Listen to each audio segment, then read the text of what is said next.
রাধে রাধে বন্ধুরা, আমি ফেনি কাগজ দিয়ে উনুনটা ধরিয়ে নিচ্ছি। আঁচের উনুন, এই দেখুন, সব ফেনি কাগজ দিয়ে উনুনটাকে ধরিয়ে নিলাম।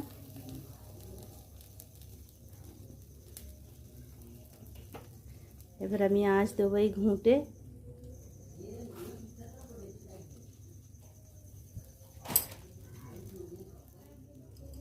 এই দেখুন, কয়লা ঘুঁটে সব রেখেছি। ঘুঁটে দিয়ে আঁচ দেবো বন্ধুরা।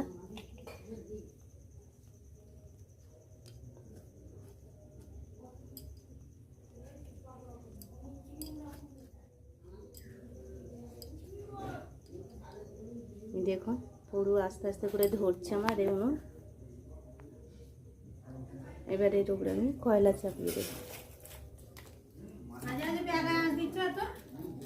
আলুটা তো ছিল না, আমার দাদা নিয়ে আস। বন্ধুরা, আমার আঁচ ধরে গেছে, ভালোভাবে ধোঁয়া হচ্ছে। দেখুন, আমার এই উনুনটা আমি নিজে তৈরি করেছি গামলির সঙ্গে। শুধু গামলির উপরে বসিয়ে এই মাটি দিয়ে বেশ ভালো করে উনুনটাকে তৈরি করেছি। আমার উনুন সত্যিকারে আমার উনুন একদম লক্ষ্মী উনুন।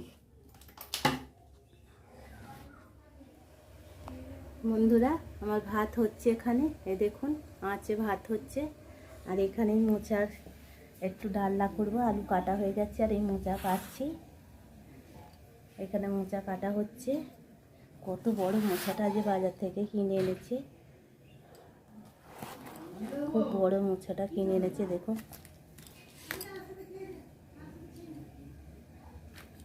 বঁটিতেই কাটবো। এই দেখুন কত বড় মোচাটা এনেছে।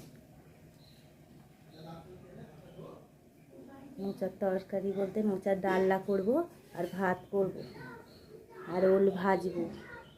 আমার আলু ভাজা হয়ে গেছে মোচা, এই দেখুন ভালো করে। এবারে আমি এতে আদা রসুন আর একটু জিরে বাটা দিয়ে দিচ্ছি একসঙ্গে। দিয়ে দিচ্ছি ভালো করে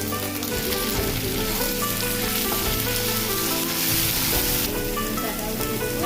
এটা ক্যাঁঠালি কলার মোচা, খুব সুন্দর মোচাটা।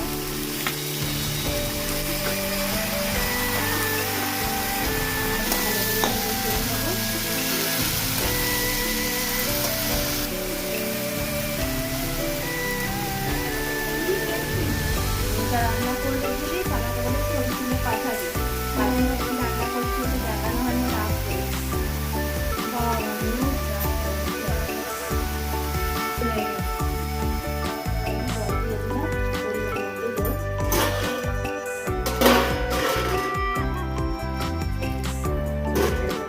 ভালো করে নেড়ে চেড়ে চাপা দিয়ে দেবো। আমার হয়ে গেছে। এতে একটু ডাল কাঁটা দিয়ে দেবো ভালো করে। এই দেখুন, ডালের কাঁটা দিয়ে দিলে এটা পুরো ডালের মতনই হয়ে যাবে, মোচার ডালনা। দেখুন পুরো মোচার ডালনা হয়েছে। এবার আমি এটাকে পুরো হয়ে গেছে। এতে ঘি দিতেও পারেন আপনারা, ঘি দিলে আরও ভালো লাগবে। আমার কাছে এখন এই মুহূর্তে ঘি নেই। দেখুন কত সুন্দর ডালনাটা হয়েছে। বন্ধুরা, ছেলেকে ভাত দেব।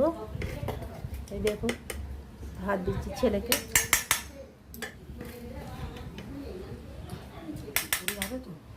হ্যাঁ সত্যি, আমার ছেলেকে এই মোচার ডালনা দিলাম। আমার ছেলে ভাত খাবে।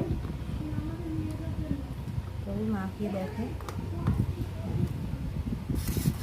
কত গরম ভাতটা।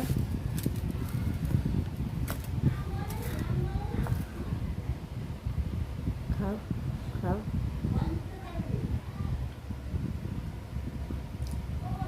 ভালো হয়েছে।